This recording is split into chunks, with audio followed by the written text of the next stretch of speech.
It's Brian Preston, the money guy. Because when we even graduated to nice cars, meaning that we had enough financial security, we were buying nicer cars. I liked Acuras, I liked Lexus because you essentially buying a Honda or Toyota. We have veered from that path with an Audi.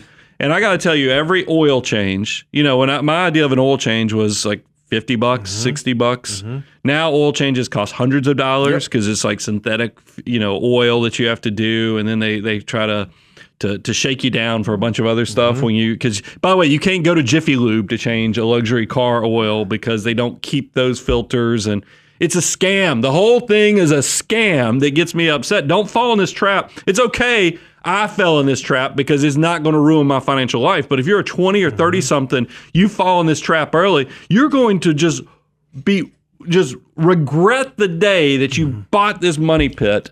And that because it's not only the depreciation, it's not only the insurance. And here's a case study. I had a friend graduated college. Remember, my first year out of college as a staff accountant, I got $28,000. I've shared that. This individual's starting salary, now this is back in the 90s, was over $60,000 in the IT field. That's huge. You felt back rich, then, that's right? huge. I mean, that's still good money now. But back then, it was like, holy cow, this person graduated and got paid twice what an accounting major gets paid right out of college. So he rewarded himself, traded in a paid-for Ranger. By the way, Rangers are some of the coolest cars out there now. You've seen all these social media. I mean, they do a lot of cool stuff. But he had a paid-for Ranger, traded in on a brand new hot red Camaro. Oh, yeah. So here's what I thought was interesting, is that Camaro, he rewarded himself with this brand new Camaro. The insurance cost for early 20s was more than the car payment on the car, because it's not only the cost of the car, it's the insurance of the car, it's the fuel of the car, this thing, and it's also the maintenance of the car. We actually found, this is from CarEdge.com, that over the first 10 years, non-luxury car owners will spend about $9,300 on maintenance and repair. So this isn't fuel costs, it's not insurance, just maintenance and repair on the automobile. For luxury car owners, that number jumps up to $14,000 on maintenance and repair. So you have the value of the depreciation that happens in the car, which is substantial for luxury cars in the early years. You have the cost of insurance that Brian mentioned. You have maintenance, you have fuel cost. All of these seemingly small, seemingly incremental costs can add up over the long term. We showed you in the case study what a small difference in payment could do for the two sisters. It's amazing when you make these lifestyle decisions and you start putting your dollars into consumption instead of into growing for your future, how big of an impact that can have over the long term and over your financial well-being. And if you don't believe us, go out to moneyguide.com/resources and download our wealth multiplier. If you know that for a 20-year-old, $1 can turn into $88. But maybe you're curious at what happens for a 27-year-old or a 34-year-old or a 43-year-old.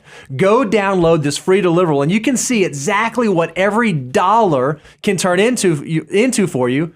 So what will allow you to reframe your thinking to think, okay, instead of spending this money here, instead of doing that, it wouldn't just cost me $1, it's going to cost my future self $88. Bo, I just I want to put some old man wisdom on this to kind of close it out. And then we'll tell everybody what the money guy way is on this.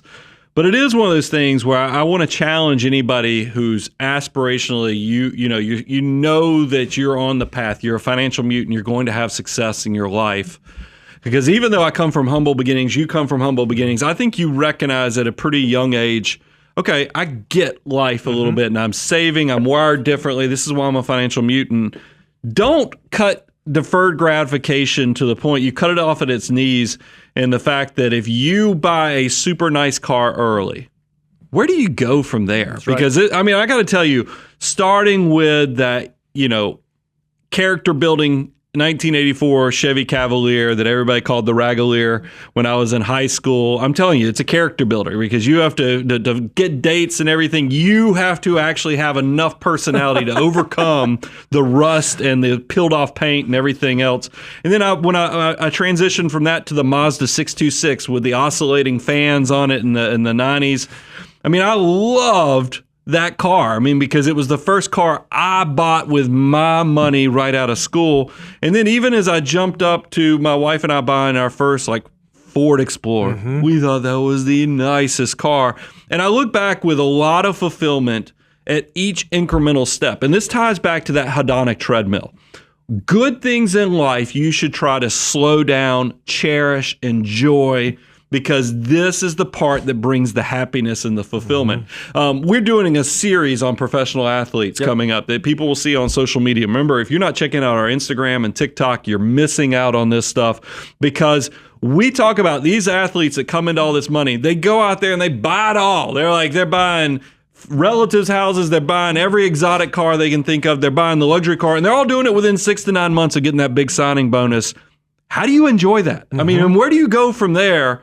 Don't turn deferred gratification upside down. Don't turn fulfillment and happiness with your relationship with money upside down. Respect the hedonic treadmill. Now, look, we also don't have a time machine, right? We can't go back in time and fix mistakes that we've made, because I want to be very confessional right here. I have made this mistake. I have fallen prey to this. I fell into this trap.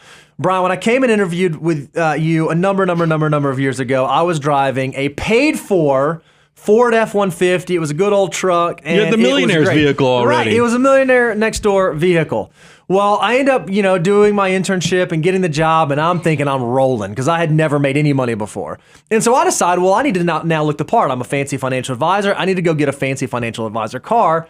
So I go out and buy an Acura TL, which this car was ballin'. This was like the nicest car in the world. Me as a 19, 20-year-old at the time had no business driving that car. It was a horrible financial decision.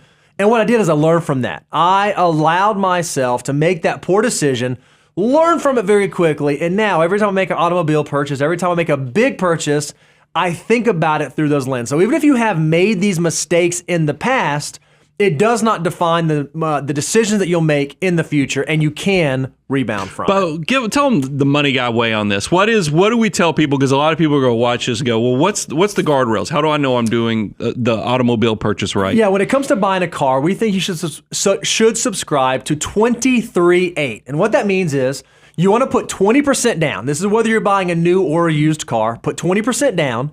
You don't want to finance it for any more than 3 years or 36 months.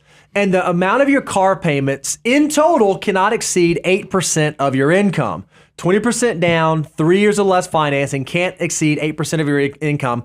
But there is a caveat. If you buy a luxury car, if you are at that stage in life where that does make sense to buy one of the luxury brands, you need to have it paid off in 1 year. If you cannot pay it off in 1 year, we would argue you cannot afford that car. There's one other lifestyle thing that you ought to take into account on incremental decision making.